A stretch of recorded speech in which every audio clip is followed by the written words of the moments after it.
minha esposa, Maura. Ela é formada em assistente social, também educadora religiosa, educação cristã, formada em educação cristã e serviço social. Ela é líder do nosso Recriança, área infantil da nossa igreja, também lidera o Ministério de Mulheres da igreja, atua comigo na área de família, tem sido companheira, fiel, e eu agora vou sentar para ouvir o que Deus tem falar ao meu coração, de pai, de ovelha, através da minha esposa, a irmã Maura. Deus te abençoe, minha esposa, tá bom?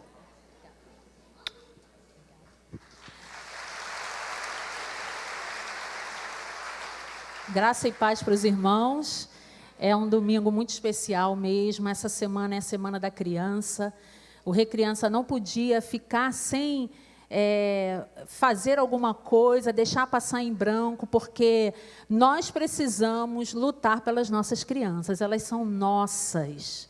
As que vivem conosco, as que convivem conosco, né, na igreja, até mesmo às vezes no trabalho, para quem trabalha com a área de educação, e nós precisamos levantar a nossa voz em favor delas. Eu gostaria muito, em primeiro lugar, de agradecer a oportunidade de estar aqui falando aos irmãos esta manhã, trazendo a mensagem dessa manhã. Engraçado que eu conversei com o pastor Wander, eu falei, pastor, dia 14 é um dia especial, vamos pensar numa coisa especial, de repente o senhor pregar, já estava encomendando a mensagem para ele, né? Quando o senhor pregar, o senhor fala alguma coisa lá a respeito das crianças, e aí ele foi lá, passou um tempo ruminando a ideia, e aí então trouxe para mim o desafio. Ele falou, no dia 14, a pregadora da manhã será a irmã Maura Ruth. E aí então eu falei, não, mas eu não era para isso, eu tenho as crianças para fazer isso, para fazer. Não, pode deixar que você tem uma boa equipe, e graças a Deus tem uma boa equipe, uma equipe que não é grande. Hoje nós temos no Recriança 1.100 e um pouquinho, 110, 108 crianças matriculadas. Mas nós temos uma frequência que tem variado de 390 a 400 crianças por domingo. Isso domingo comum, normalmente, né? Juntando manhã e noite. Temos uma equipe de 120 servos. É bem pouco para o número de crianças que nós temos para atender, que se revezam numa escala.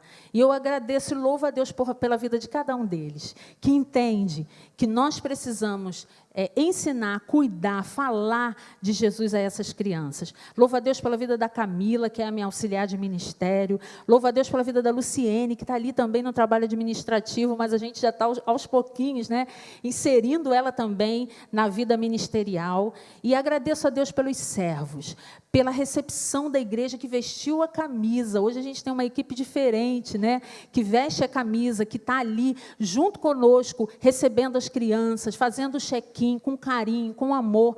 Uma equipe que a maioria foi recrutada dentro das próprias famílias do Recriança. Os pais, os tios estão ali servindo conosco, e são grandes bênçãos também para nossas vidas. Eu queria muito agradecer, não podia deixar de agradecer. E ao nosso pastor, pela confiança.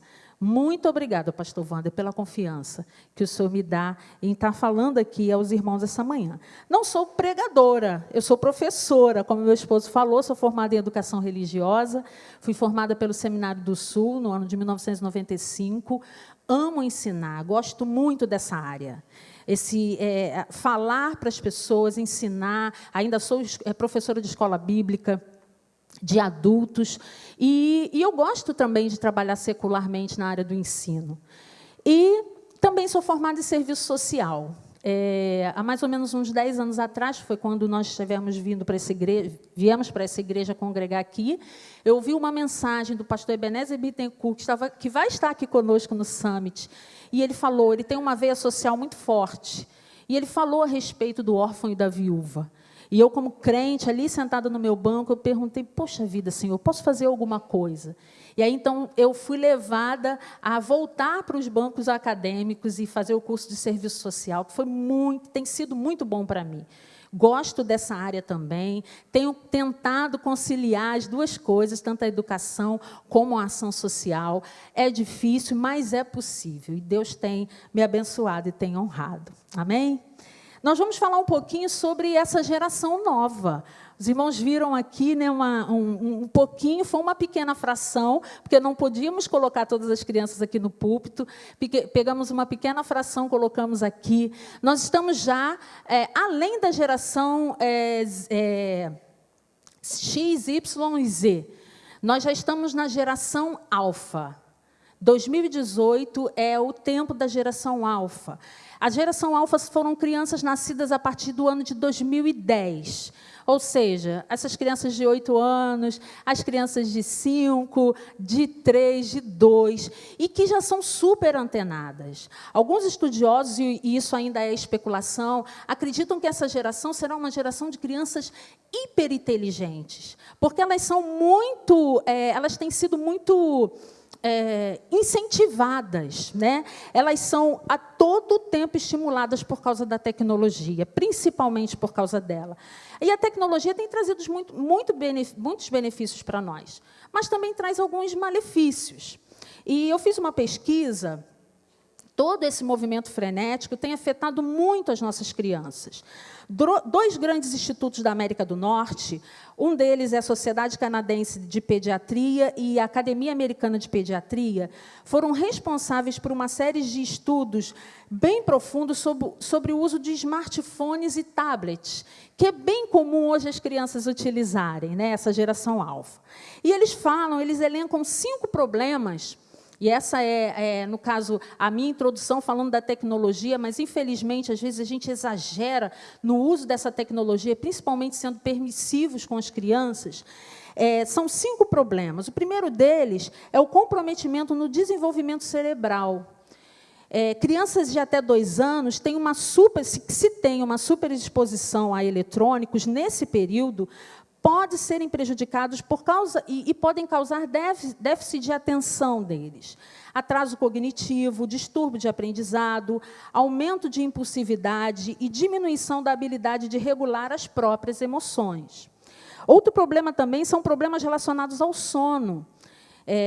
A constante utilização desses aparelhos pode gerar dependência nessas crianças, que ficam nos celulares e nos smartphones, jogando, navegando na internet, conversando, até altas horas, o que prejudica depois o sono. Além das consequências psicológicas, é preciso lembrar que a falta de sono noturno pode gerar problemas de crescimento. O terceiro problema que esses dois institutos apontaram são problemas emocionais. Olha como isso é grave. A utilização excessiva da tecnologia pode gerar uma série de distúrbios emocionais. Entre os mais citados pelos pesquisadores são a depressão infantil, a ansiedade, o autismo, que pode ser apresentado, desencadear nesse período, o transtorno bipolar, psicose e comportamentos problemáticos. O quarto dele é a demência digital. Psicólogos e pediatras dos institutos já mencionados afirmam: conteúdos multimídias em alta velocidade podem contribuir para o aumento de déficit de atenção. Além da exposição a essas máquinas, causar um problema sério de concentração e de memória nas crianças. E, por último, o quinto é a emissão de radiação.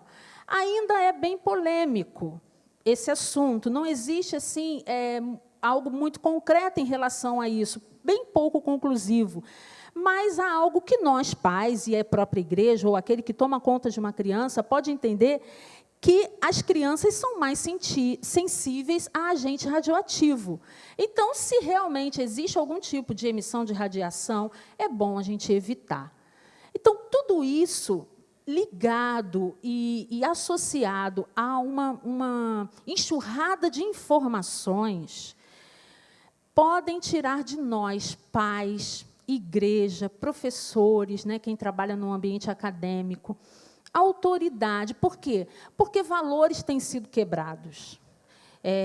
Os pequenos, a todo tempo, recebem muitas informações. O escritor Augusto Cury, que é um escritor muito, muito sábio, e cristão, ele tem uma frase que diz assim: o diálogo está morrendo nas famílias. A gente não conversa mais, né? Porque o tempo todo usando os celulares, falando na internet. Pais e filhos, ele continua, não cruzam suas histórias e raramente trocam experiências de vida. A família moderna está se transformando em um grupo de estranhos, todos ilhados no seu próprio mundo. Tudo isso por causa da tecnologia, tudo isso por causa da informação, da mídia, das redes sociais. Então, como é que a gente pode fazer para competir com tanta coisa? É tão difícil, gente. É muito difícil. Nós, como Ministério Infantil, a gente o tempo todo tenta criar algo novo, que atraia, que seja atrativo, que seja bom para a criança, que ela se sinta disposta a fazer conosco, mas sem fugir do conteúdo bíblico. E isso é muito importante.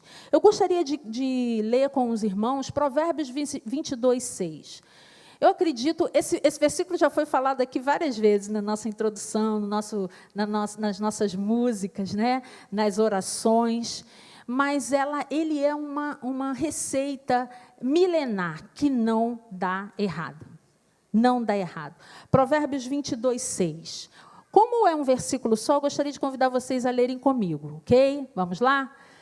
Instrua a criança segundo os objetivos que você tem para ela. E mesmo com o passar dos anos, não se desviará deles. Essa versão da NVI, ela é sublime. Nós conhecíamos até há pouco tempo atrás a outra versão que dizia: instrui a criança no caminho que deve andar. E até quando ela envelhecer, não se desviará dele. Mas essa versão da NVI traz para nós uma responsabilidade muito grande. E diz assim: instrua a criança segundo os objetivos que você tem para ela. Quais são os objetivos que eu tenho como igreja para aquela criança? Que eu tenho como pai, como mãe? E até quando ela envelhecer, não se desviará dele. E mesmo com o passar dos anos, não se desviará dele. Instruir é caminhar junto. Instruir nos objetivos que eu determinei para ela é dizer: isso aqui está certo, mas isso aqui está errado. Vamos caminhar juntos, vamos fazer juntos isso.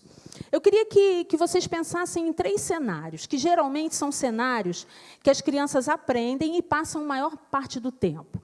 O primeiro deles é a casa, né? Dentro de casa, a família. As crianças passam na família mais ou menos de 130 a 144 horas por semana, tá? Na sala de aula, onde a criança passa um bom tempo também, algumas não contando com aquelas que ficam em horário integral, mas que apenas estudam 4 horas ou 5 horas por dia, geralmente passam no mínimo, tá? 20 horas por semana aqui, que é a sala de aula. E na igreja?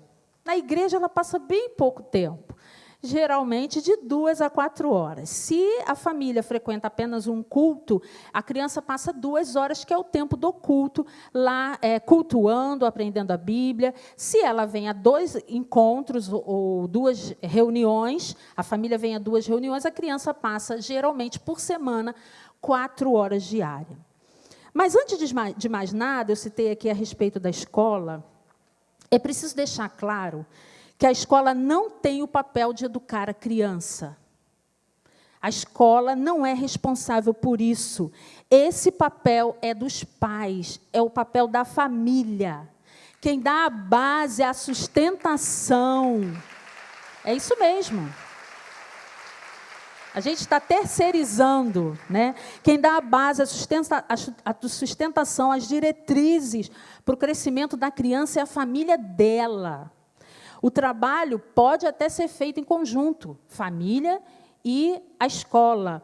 Mas é extremamente importante, pai, que você compreenda que a escola deve ser apenas um complemento na educação dos seus filhos. A escola ajuda a família e não o contrário. E não a família ajuda a escola. Nós é que educamos e colocamos os filhos lá. Então, esse não é o ponto principal. Os 2 ambientes onde a criança é discipulada e evangelizada é a sua casa, a sua família e a sua igreja. Esses são os 2 locais onde a criança é discipulada e evangelizada. Mas por que é tão importante educar e evangelizar e discipular essas crianças? Porque existe uma batalha espiritual ferrenha e Satanás tem trabalhado muito para arrebanhar os nossos pequeninos. Por N motivos. Alguns deles eu vou falar aqui. A gente não tem a manhã inteira para discorrer. A gente tem pouco tempo. Mas alguns motivos eu vou falar aqui. As crianças estão sendo ensinadas, por exemplo, a verem a homossexualidade como uma coisa natural, normal, e não é. As famílias estão sendo bombardeadas o tempo todo. Não tem um filme, uma propaganda na televisão, uma novela, uma série que não tenha um apelo convincente, que venha desestabilizar, descaracterizar e destruir o modelo bíblico familiar. Então, nós precisamos nos posicionar. Primeiro como pais, como família, como servos de Deus. E segundo, como igreja. Ter um posicionamento firme e fazer, sim, a diferença na vida dessas crianças. Existem forças destruidoras da família e, consequentemente, das crianças também. Eu vou elencar apenas 3, que são aquelas que hoje têm sido tão latentes e têm desestabilizado a vida de muitas crianças. Isso porque nós convivemos com elas e vemos o que tem acontecido. Às vezes, os pais, os avós, eles fecham os olhos e não percebem o que de ruim tem acontecido na vida dos filhos, dos netos, dos sobrinhos. Então, nós vamos elencar apenas 3. A gente precisa ensinar a criança a viver longe do egoísmo. Hoje, o mundo moderno, a geração alfa, vive para si, voltada para o seu próprio umbigo. Nosso século é o século do egoísmo. Cada um por si e Deus por todos. Não é assim? Né? Eu quero primeiro resolver a minha parte, o resto que se dane, né? Se sobrar, é deles também. Cada qual decide por si mesmo, pelos critérios que eu acho melhor. A nossa vontade de agradar as crianças, ela passa também pelo egoísmo. É engraçado que existe o ser humano comum, existem 3 tipos de seres humanos, né? O ser humano comum, o ser humano pai e o ser humano avô. Então, é bem diferente, cada um deles. Infelizmente, vou dizer assim, cada um é mais egoísta que o outro, porque quer passar para o filho, para o neto, né? E até aquele que é o ser humano comum, ele não está ali para ajudar o outro, ele está ali simplesmente para tirar proveito das situações, porque ele se acha muito mais importante. Outro é o pai, né, que o filho sempre tem razão. E os outros seres humanos são os avós, que aí vem, o pai tenta fazer alguma coisa, os avós vão lá e destroem tudo. Alguns ajudam bastante, mas a educação das crianças, ela é de responsabilidade dos pais, não dos avós. Então, o pai não terceiriza a educação do seu filho, nem para a escola, e nem para os avós. Você tem que educar. Você, avô, precisa ajudar esse seu filho a educar o seu neto. Ajude, seja parceiro, seja companheiro. Deixe que ele aprenda por si só. Você já passou por aquilo e sabe no que vai dar às vezes. Mas deixe que o filho aprenda por si só. O neto também vai aprender também. E as nossas crianças, hoje, falando de egoísmo, elas já nascem sem tempo. Já nascem competitivas o tempo todo, né? Quem é melhor, quem vai subir no púlpito para cantar, quem não vai, né? Nossa limitação aqui era espaço, não dava para trazer todas as 200 crianças aqui para cima. Então, a gente fez uma seleção, lógico, com ensaio, né? Mas o pai quer ver o filho lá, mesmo que ele não faça nada, fique quietinho, só andando de um lado para o outro. Isso também é um pouco do egoísmo que nós temos. Nós queremos trazer para os nossos filhos aquilo que é de melhor. Na nossa geração, infelizmente, tem sido muito... Ela está muito adoecida. E nós estamos criando também crianças adoecidas, doentes, medicadas, né, o tempo todo. A gente pensa que os bens de consumo vão trazer algum tipo de alívio, remédio para todo esse egoísmo que existe, para todos os problemas que existem, mas não. E a gente pensa só na nossa família, a gente pensa só nos nossos filhos, a gente pensa só no que está em torno de nós. Antigamente, há cerca de 30, 40 anos atrás, eu cheguei a pegar essa época na escola. As escolas elas tinham um hábito de fazer trabalhos sociais. E faziam trabalhos sociais, pegavam turmas, levavam até uma comunidade carente, até um asilo, visitavam asilos, visitavam orfanatos. Não pelo prazer mórbido de mostrar, olha como é que está tudo horrível. Não, era para mostrar a realidade mesmo. Uma realidade que hoje as nossas crianças não conhecem. Elas não sabem o que é necessidade, o que é, às vezes, não ter o pão de cada dia, o que é passar por problemas e privações na saúde. Elas não veem, e veem o mundo como se aquele mundo que elas estão inseridas é o único local que existe. Nós precisamos trazer para as nossas crianças e apresentar a elas realidades. Eu conheço alguns profissionais que vão de médicos até professores que decidiram pela sua profissão porque foram a locais assim, com muita carência, precisando de ajuda, precisando de uma mão amiga, de consolo, de afeto. Então, eles decidiram as suas profissões porque pisaram num dia num lugar de extrema pobreza. Lá nos Estados Unidos, um currículo analisado para se entrar numa universidade, ele precisa ter, não sei se alguém já concorreu a isso, porque lá não existe vestibular, ele precisa ter algo em relação à ação social. Então, aquele jovem, em algum momento da sua trajetória de adolescência e juventude, ele precisa ter contato com o âmbito social, não importa qual, mas isso deve constar no seu currículo.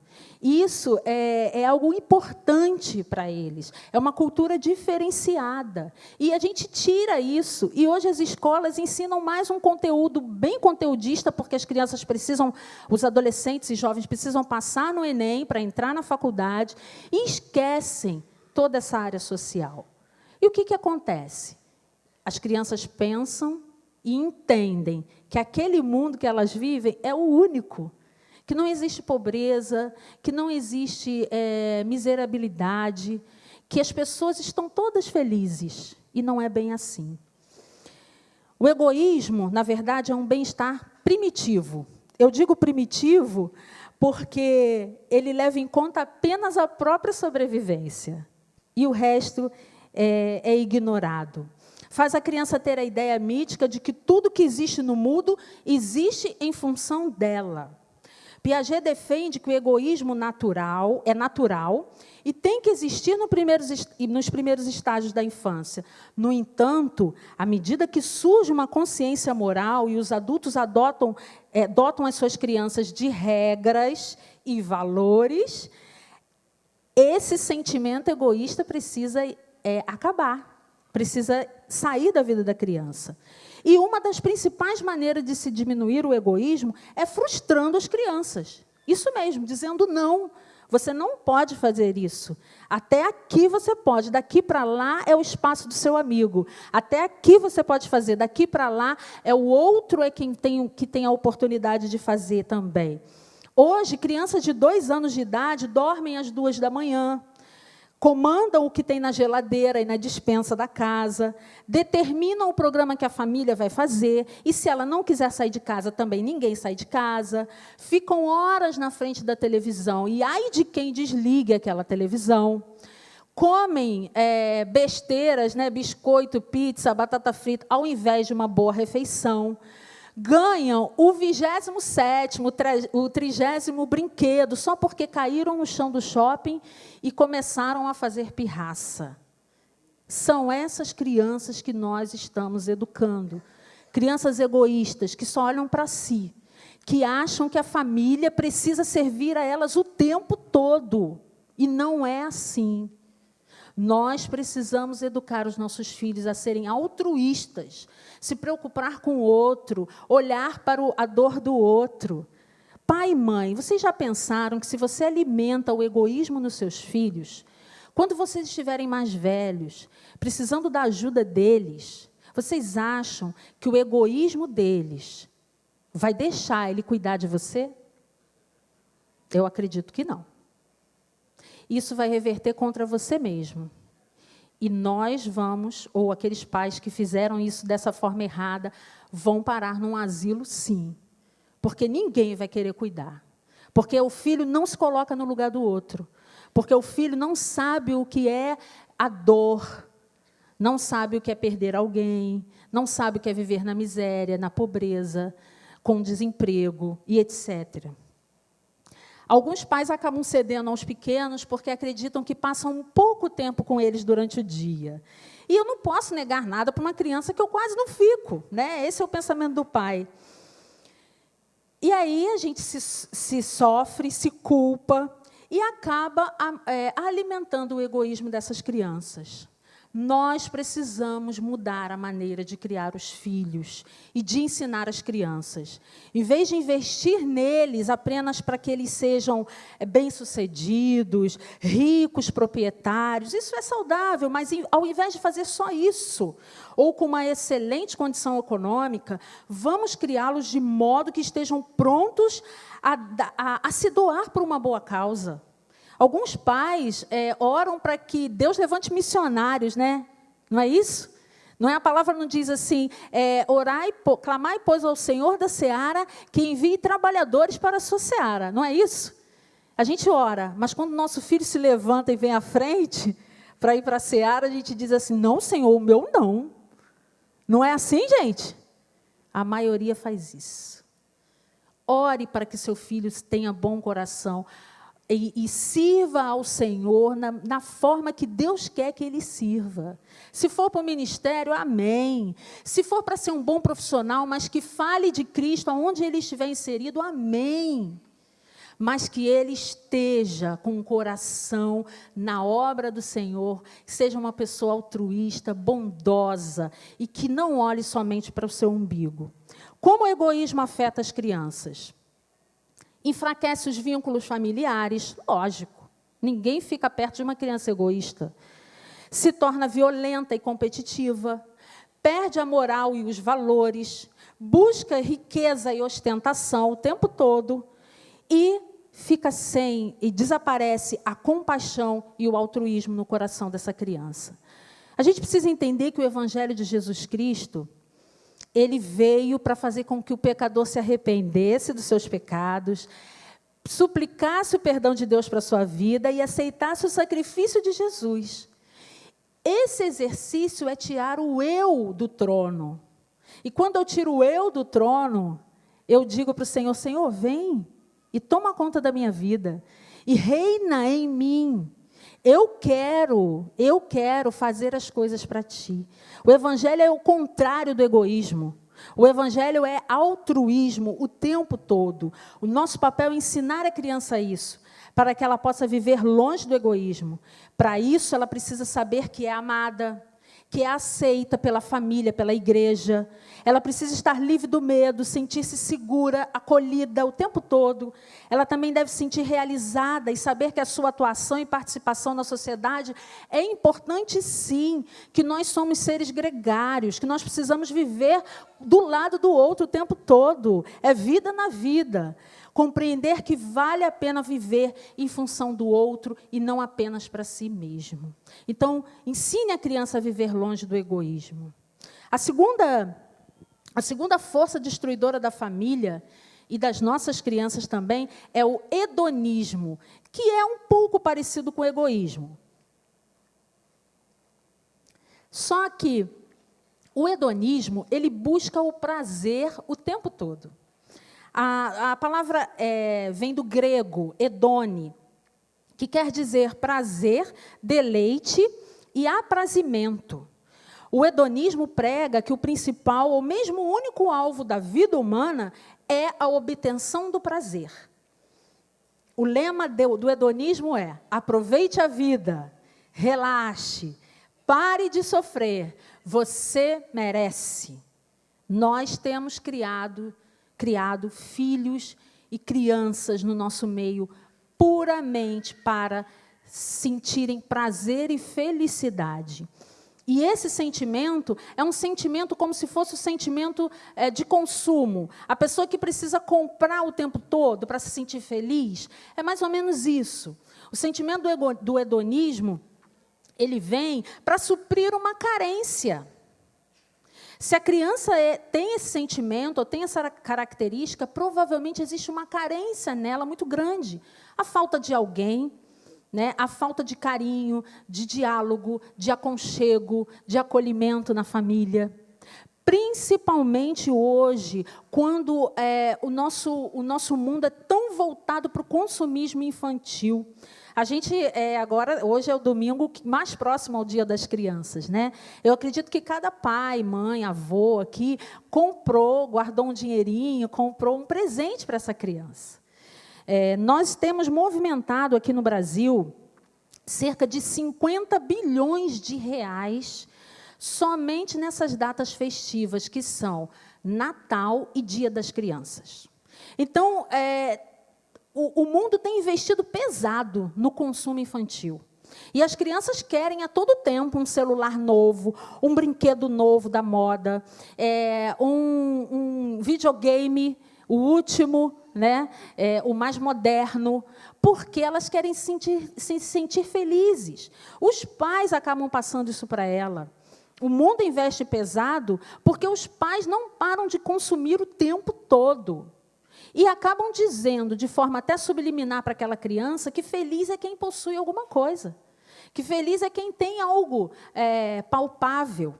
Há pouco tempo atrás, eu ouvi de uma professora que viu uma criança, testemunhou uma criança de mais ou menos uns 8 ou 9 anos de idade, que pegou um celular, um iPhone, como tinha saído um novo, eu não me lembro se era o 7 ou se era o 8, eu não me lembro, como o dele já estava obsoleto, né, entre aspas, ele pegou na escola e jogou no chão, na frente da professora, e a professora perguntou, que é isso, meu filho? Não, é porque eu quero um novo, minha mãe falou que só vai me dar um novo quando esse escangalhar. Pois é, acabou de escangalhar o celular. Por quê? Porque a sociedade diz que feliz é aquele que consome. Feliz é aquele que tem o celular de última geração, o mais moderno, o mais bonito, né? A roupa da moda, o tênis mais caro. E essas crianças crescem sem ouvir um não. Gente, nós estamos numa geração que não sabe o que é felicidade. Ser feliz não é estado de alegria constante, gente. Felicidade é um estado de espírito. Você pode ser feliz e estar triste por algum motivo. Eu estou triste porque meu dedo do pé está doendo. Sei lá, eu estou triste porque eu briguei com o marido, vamos supor assim. Não eu, tá? Hoje não. Sim, mas o meu estado é de felicidade. Eu sou uma pessoa feliz. As crianças e os adolescentes hoje acham que felicidade está atrelada ao tempo todo você estar alegre, radiante. É uma coisa tão... não existe equilíbrio. É extremado. Ou eles estão muito tristes, ou eles estão muito felizes. E isso não é felicidade. Felicidade, a gente aprende a ser feliz também levando não. Porque o mundo é feito de turbulências, o mundo é feito de desapontamentos, de dificuldades. E nós, como família, temos blindado os filhos, os netos, aqueles que convivem conosco, como quando crianças, a não passarem por esses desapontamentos. Nós vamos criar um caráter difícil numa criança dessa. O escritor, que já é falecido até, eu gosto muito dele, Sam Itiba, eu acredito que era paulista, mas tem uma origem oriental. Ele diz que alguns, no livro Quem Ama, Educa, quem nunca leu, vale a pena ler, é muito bom esse livro. Ele diz que alguns pais e avós acabam criando parafusos de geleia. Sabe o que quer dizer o parafuso de geleia? É aquela criança que você aperta, e ele não engata. Ele é de geleia, ele é todo molengo, ele não sabe resolver problemas sozinhos. Ele fica o tempo todo esperando que os outros resolvam os problemas mais sérios por ele. Então, nós precisamos, de vez em quando, dizer não, cercear sim, não vai fazer. Olha, tudo bem, vai sair, mas, olha, não pode dessa forma, não tenho dinheiro agora. E fazer com que eles cresçam e amadureçam de forma saudável, sem pensar que felicidade o tempo todo é estado de felicidade.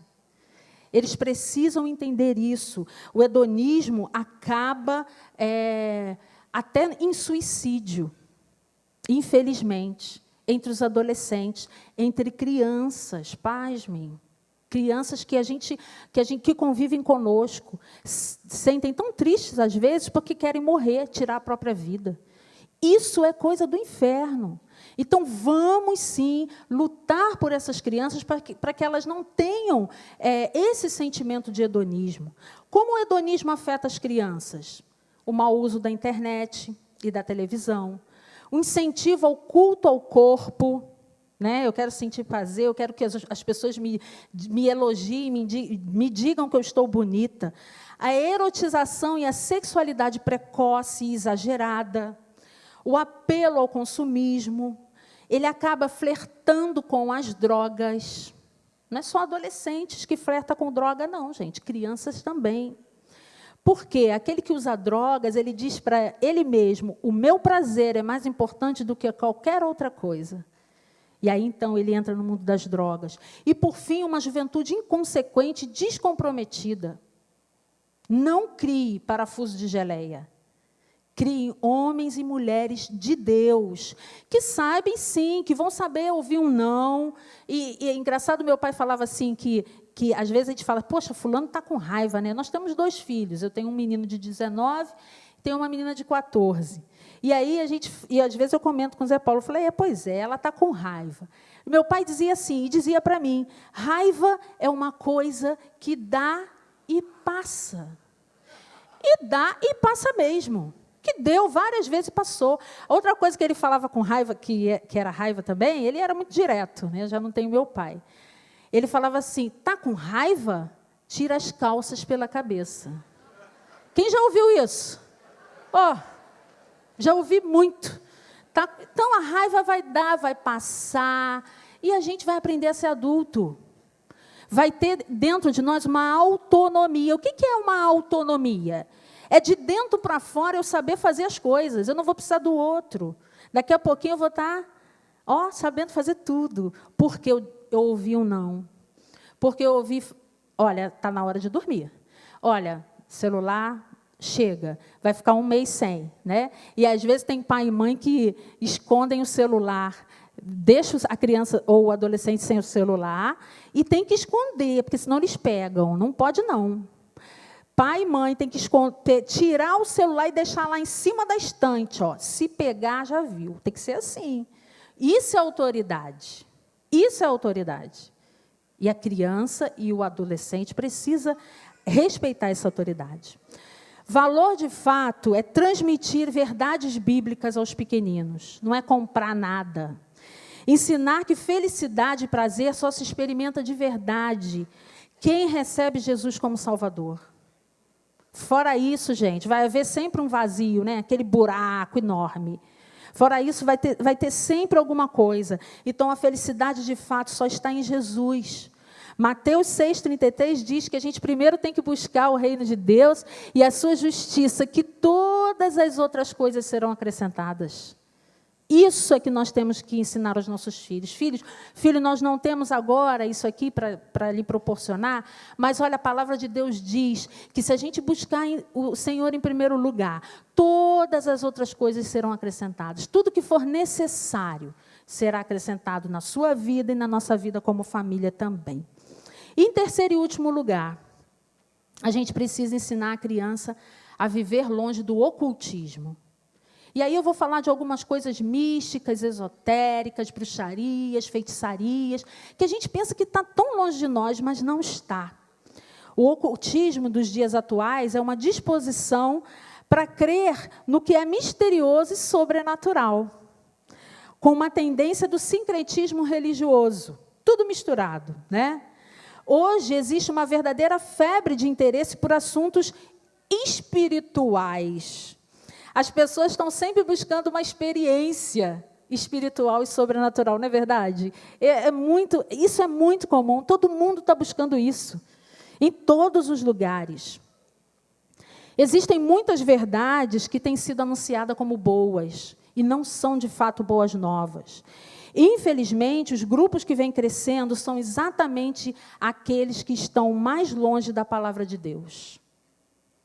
Todo esse mistério, todo esse tipo de conversa satânica, sobrenatural, ele tem vindo de um movimento chamado neoesoterismo. Mais ou menos uns 25 anos atrás, 30 anos atrás, a gente falava muito da nova era, lembram? A nova era que vinha com arco-íris, que não sei o quê, tinham vários símbolos. Isso já contaminou e está entranhado na nossa cultura de uma forma que a gente quase não percebe. Você não ouve mais falar da nova era, mas a nova era está aí. Hoje existe um neoesoterismo.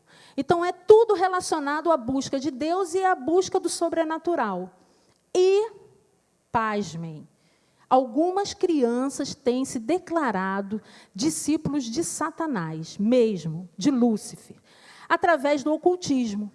Nas escolas, não sei se vocês já perceberam, mas existem alguns jogos nas escolas que as crianças fazem na hora do recreio, na hora dos intervalos, onde elas se reúnem e invocam entidades demoníacas, como Lúcifer e algumas outras entidades do próprio candomblé, para brincarem com essas entidades.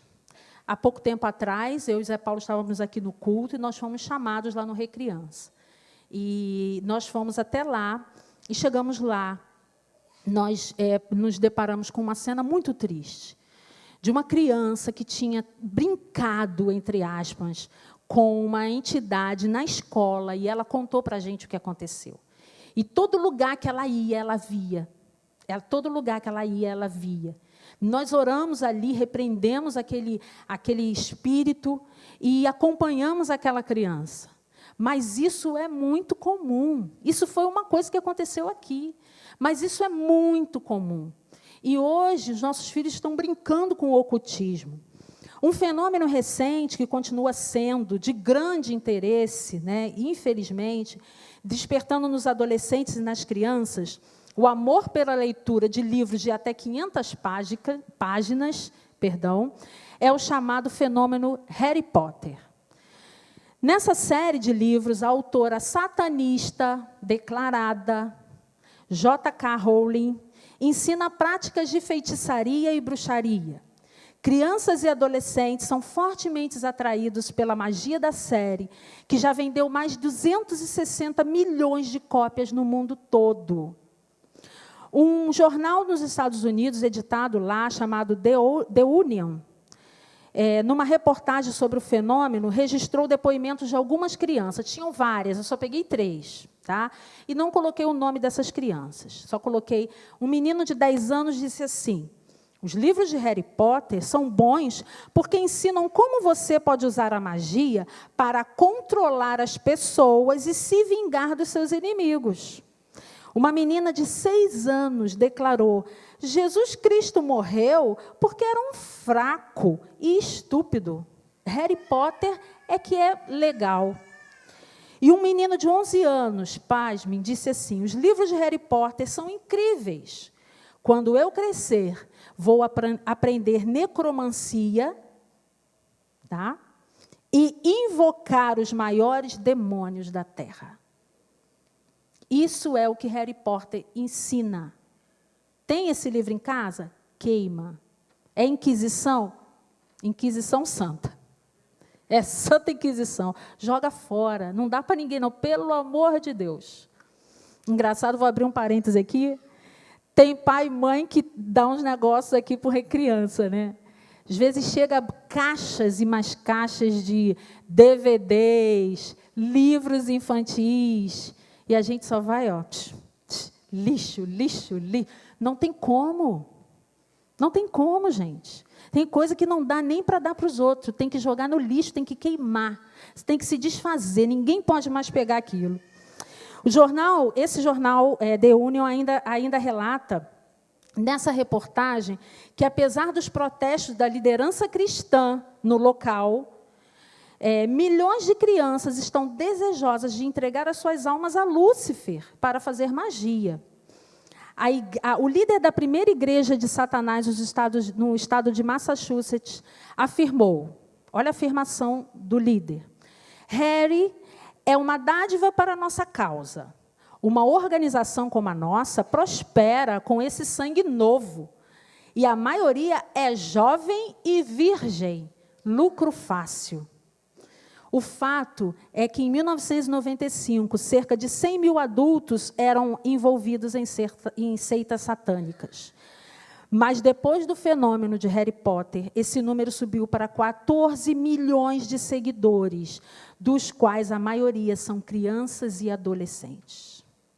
Em Apocalipse 21:8, a Bíblia faz uma lista de práticas pecaminosas, dentre as quais a feitiçaria está incluída.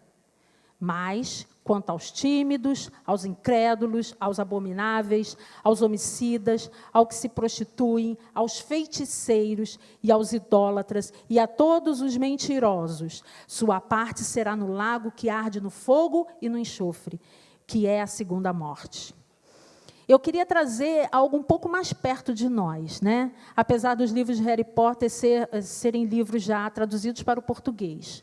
Eu queria trazer uma realidade mais brasileira e uma realidade mais carioca. O pastor Gilberto Celeste, que trabalha especificamente com crianças, ele escreveu um livro chamado Os Ataques do Inimigo às Crianças. Nesse livro, ele destaca uma matéria do jornal O Dia, que fala sobre os filhos e netos da macumba. A matéria diz assim: os pés ainda pequenos não são empecilhos para o gingado. As mãos nem bem desenvolveram e já dominam a arte de baterem os atabaques. Nos terreiros da Baixada Fluminense, as crianças misturam-se aos adultos, convocando os orixás através do canto e da dança. São os netos de santo, a nova geração do candomblé. Um grande número de crianças praticamente nasce nos terreiros. São filhos ou netos de mães de santo ou pais de santo.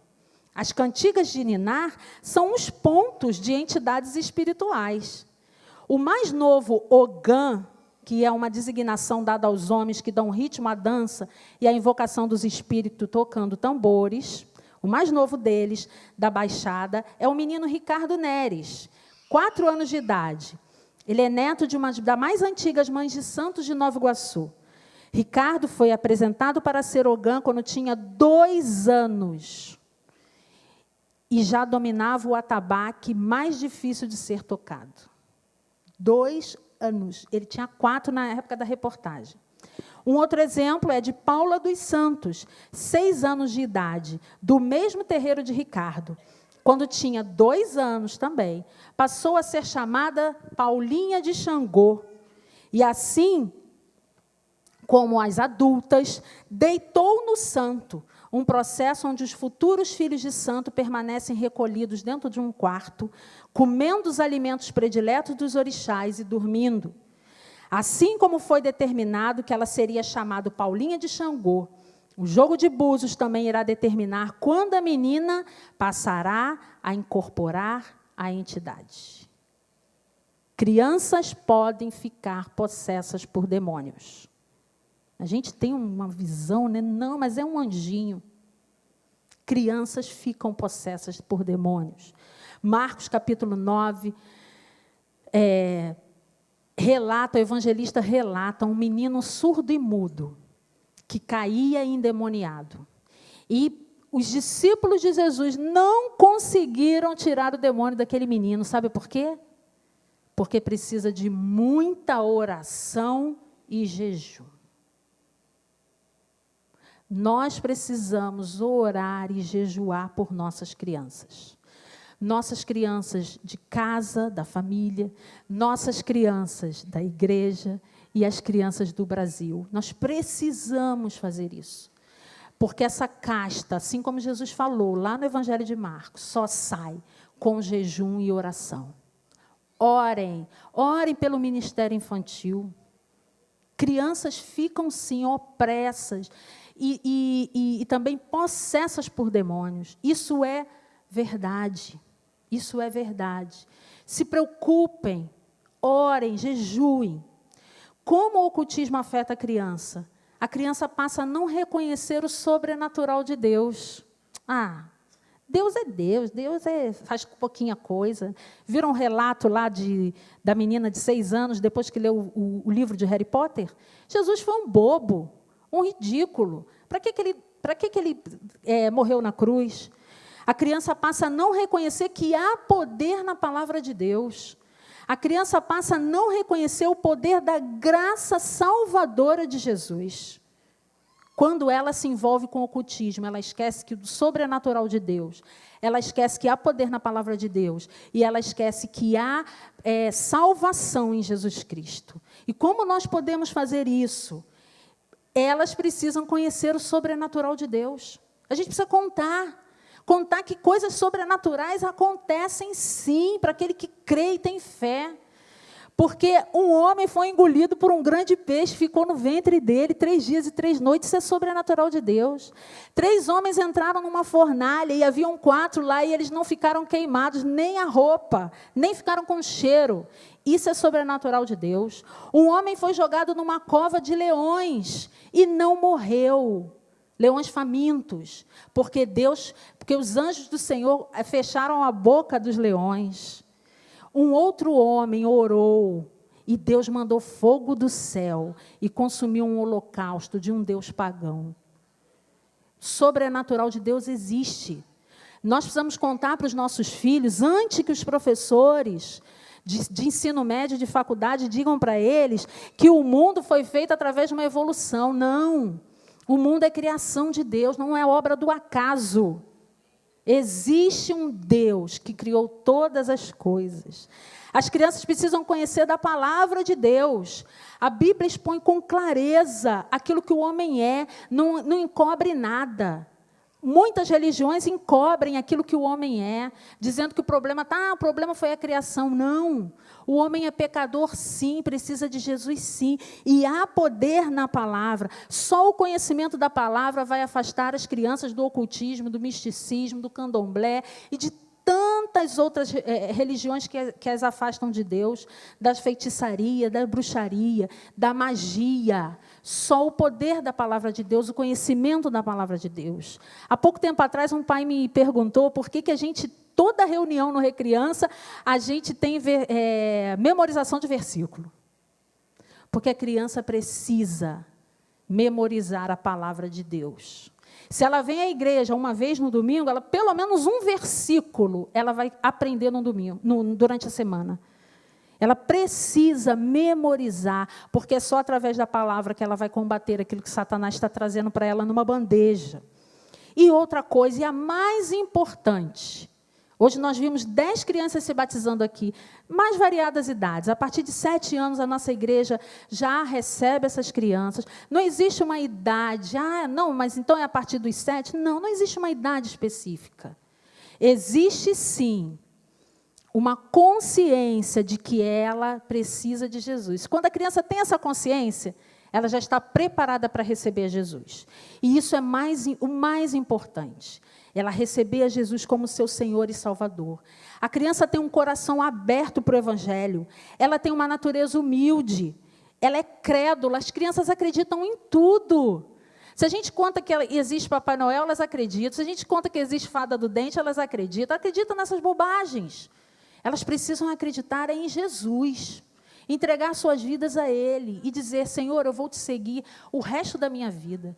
Uma criança, ela tem a vida inteira para servir ao Senhor, e Satanás sabe disso. Por que ele quer interceptar isso? Porque ele sabe que quando o cara já está velho, já está gasto, vai fazer pouco pelo Senhor. A gente precisa falar para as crianças, porque ela tem a vida inteira para servir ao Senhor.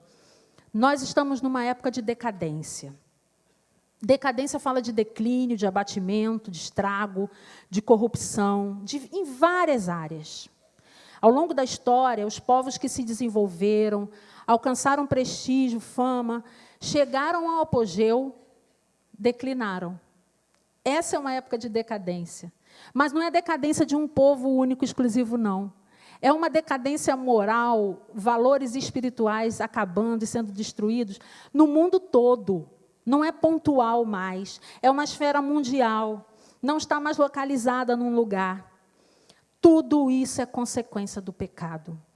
Nós não podemos negar isso.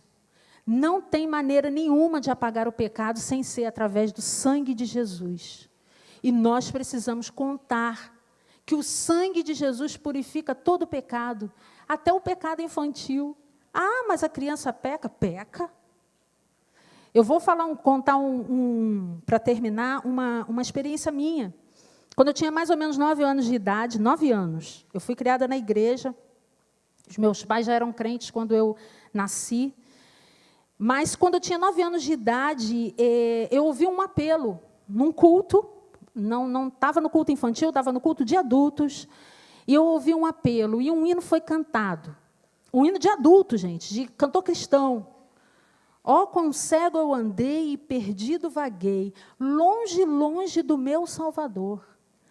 Aquilo foi para mim. Gente, eu tinha 9 anos. Ó, quão cego eu andei. Era tanto pecado assim. Eu nem sei quantos pecados eram, mas eu me senti pecadora naquele momento. E eu entendi que eu precisava entregar a minha vida a Jesus. Depois eu fui discipulada, e aos 12 anos de idade eu fui batizada. Em outra igreja, porque nós mudamos de igreja. Mas, naquele momento, aos 9 anos, de 9 para 10 anos, eu entendi que eu era pecadora.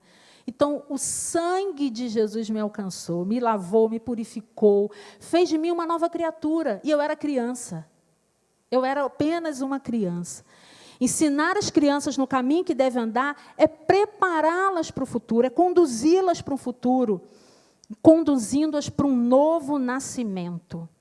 Prepare essa criança para um novo nascimento, para a vida que ela vai ter aí afora ainda, contando-lhe a preciosa mensagem de Jesus, porque isso é preciso, e elas precisam de nós para isso. Deus ama as crianças com um imenso amor. Todos nós somos pecadores e precisamos do perdão de Deus, e as crianças precisam também. Há só uma solução, uma saída, e essa saída é aceitar a Jesus como suficiente Salvador. E todos nós, não importa a idade que temos, podemos nos apropriar desse Salvador e recebê-lo em nossos corações. A palavra de Deus diz que quem não recebe ao Senhor como criança, quem não se faz criança, não pode ver o reino de Deus. Seja crédulo. Acredite no amor de Deus por você. Acredite no que Ele pode fazer. Peça ao Senhor, Senhor, eu quero ser humilde, eu quero ser puro como uma criança. Eu quero que a minha vida seja transformada, lavada, modificada. E eu quero ser uma nova criatura. Quero nascer de novo. Olha que termo lindo, infantil. Nascimento. Quero nascer de novo. Essa é uma oportunidade ímpar. E para a gente transmitir, nós precisamos ter esse Jesus, esse Salvador no nosso coração. Senhor, eu quero te agradecer, Pai, muito, porque a oportunidade de falar do teu amor é uma oportunidade ímpar, maravilhosa. Eu te agradeço, ó Deus, pela salvação em Jesus Cristo, que me alcançou ainda criança. Eu te agradeço, Senhor, pela vida que tu tem me dado até aqui, porque tu tem me usado, Senhor, conforme tu planejaste para mim. Mas eu quero, Senhor, nesta hora, Pai, te pedir, como mãe, como representante, Senhor, na classe dos professores também, que tu nos dê, Senhor, entendimento, discernimento para conduzir as nossas crianças até ti. Que nós, Senhor, sejamos essa ponte, esse canal, esse instrumento, Pai, que a tua igreja se levante sempre, sempre para defender, para cuidar, para abraçar e acolher os pequeninos, Pai. Que haja, Senhor, neste lugar, sempre portas abertas para as crianças. Cuida, Senhor, dos ministérios, abençoa, Senhor, principalmente o ministério infantil. Tu sabes de todas as necessidades, ó Pai. Levanta, Senhor, obreiros, servos, para te servir ali naquele lugar. com o coração voltado para Ti, pronto, Senhor, para Te louvar, para Te engrandecer, levando o Evangelho de Jesus a uma criança. E abençoa nós como família, Pai, em nome de Jesus, que nós possamos livrar nossos filhos do egoísmo, do hedonismo, Pai, do prazer por prazer, que nós possamos livrar os nossos filhos do ocultismo, Senhor, e de toda essa avalanche de feitiçaria, bruxaria e coisas, Senhor, sobrenaturais que não vêm de Ti. Que o inimigo, Senhor, não vença. Que nós sejamos vencedores, Senhor, por eles, pelos nossos filhos, pelos nossos alunos, pelas crianças que estão ao nosso redor. Nós pedimos, em nome de Jesus. Amém.